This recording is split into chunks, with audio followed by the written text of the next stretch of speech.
तो दोस्तों, जैसा कि आप सब लोग देख सकते हैं, ईरान इजराइल के बीच में युद्ध की शुरुआत हो चुकी है। अब से कुछ ही घंटों पहले ईरान ने सैकड़ों की संख्याओं में मिसाइलें, बैलिस्टिक मिसाइलें, रॉकेट, इसके अलावा सैकड़ों की संख्या में यूएवी, ड्रोन, इन सबको भेजकर इजराइल पर हमला किया और इजराइल को इन सबसे अच्छा खासा डैमेज भी हो रहा है। वो इसलिए क्योंकि हमले से कुछ ही टाइम पहले ईरान ने एक बड़ा साइबर हमला भी किया इजराइल की थल सेना पर, और इस हमले का असर ये हुआ कि इजराइल की जो कई सारे आयरन डोम डिफेंस सिस्टम थे वो निष्क्रिय हो गए थे। बहुत सारे यूनिट्स ने काम करना बंद कर दिया था और इसीलिए इन इलाकों पर इजराइल की मिसाइलें आकर गिरी। खास करके इजराइल का एक बहुत ही खास एयरबेस है, वहाँ पर तो दर्जनों रॉकेट आकर गिरे हैं। इजराइल को उसमें बहुत ज्यादा नुकसान भी हुआ है। इतना ही नहीं, इजराइल पर सिर्फ ईरान ने हमला नहीं किया, ईरान के साथ साथ हिजबुल्लाह जो कि लेबनान में है, एक आतंकी संगठन के रूप में, इसके अलावा यमन के जो हुती विद्रोही हैं उन्होंने भी ड्रोन से हमला किया। कुल मिलाकर इजराइल को चारों तरफ से घेरा गया और चौतरफा बमबारी की गई। इस हमले की इंटेंसिटी इतनी ज्यादा थी कि एक टाइम पर तो इजराइल के डिफेंस सिस्टम ओवरवेल हो गए थे, यानी कि वो इस मिसाइलों को रोकने में नाकाम हो गए थे। इसीलिए इजराइल ने अपने तमाम लड़ाकू विमानों को उड़ाना शुरू किया इन सारे के सारे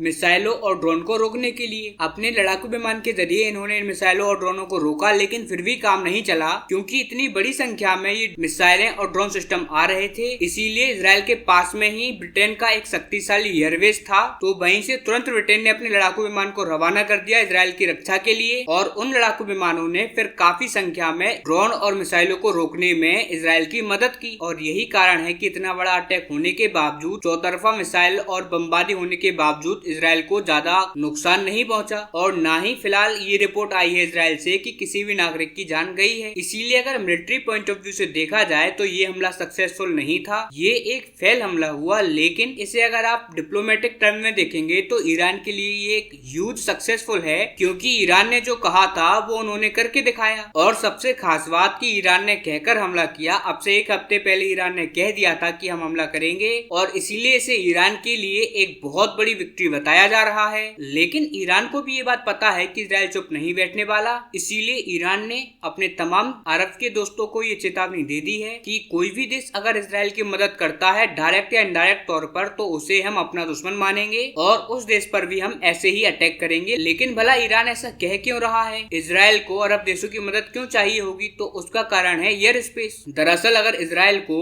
ईरान से बदला लेना होगा तो उनके बीच में, यानी कि इजराइल और ईरान के बीच में जो देश पड़ते हैं वो कई सारे अरब देश पड़ते हैं। अगर किसी भी प्रकार से इजराइल ईरान से बदला लेने की कोशिश करेगा तो वो दो ही तरीके से संभव है। पहला, मिसाइलों से हमला, दूसरा लड़ाकू विमान भेजकर ईरान पर सीधा अटैक किया जाए। दोनों ही कंडीशन में इजराइल को चाहिए होगा कि जो अरब देश हैं जैसे कि Saudi, Jordan, UAE, Qatar, Kuwait, Bahrain, Iran, Iraq, ये तमाम देश इजराइल की मदद करें, उसके लिए एयर स्पेस खोले रहें ताकि इजराइल के लड़ाकू विमान इन देशों से गुजरते हुए ईरान तक पहुंच सके और वहां पर हमला करें और वापस आ जाएं। इसीलिए ईरान ने ये चेतावनी तमाम अरब देशों को दे दी है, और ये चेतावनी कुछ देशों पर असर होते हुए भी दिख रही है। जैसे कि कतर ने, कुवैत ने इजराइल को कह दिया है कि अगर आप ईरान पर हमला करते हैं तो हमारे एयर स्पेस का इस्तेमाल ना करें। लेकिन हम जानते हैं कि यहाँ पर बात कोई ऐसे वैसे देश की नहीं हो रही है, यहाँ पर बात हो रही है इजराइल की। अगर इजराइल को बदला लेना होगा तो कोई भी एयर स्पेस, कोई भी देश उसको हमला करने से नहीं रोक पाएगा, इंक्लूडिंग अमेरिका। इजराइल इस बात को साफ कर चुका है कि हम ईरान से बदला लेंगे हर सूरत पर, यानी कि तीसरे वर्ल्ड वॉर की मुहाने पर आकर खड़ी हो चुकी है हमारी दुनिया। और इस पूरे कॉन्फ्लिक्ट पर मेरी बारीक नजर रहेगी। जैसे इस पर कोई भी खबर निकल कर सामने आती है मैं आपको तुरंत सूचित करूंगा। उसके लिए बस आप इस चैनल को सब्सक्राइब कर लें।